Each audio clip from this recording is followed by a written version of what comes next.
ஒரு சிறிய கிராமத்தில் அருண் என்ற இளைஞன் இருந்தான்.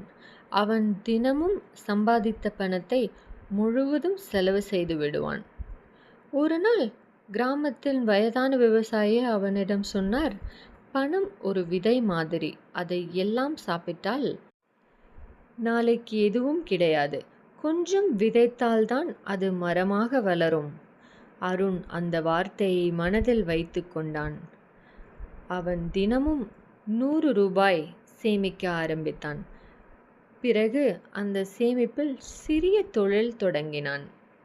வீட்டில் செய்த ஸ்நாக்ஸ் அல்லது மக்காச்சோளம் விற்றான். முதல் மாதம் லாபம் குறைவு.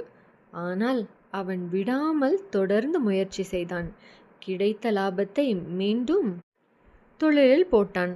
1 வருடம் கழித்து சிறிய கடை பெரிய உணவகமாக மாறியது. பணத்தை வளருங்கள்.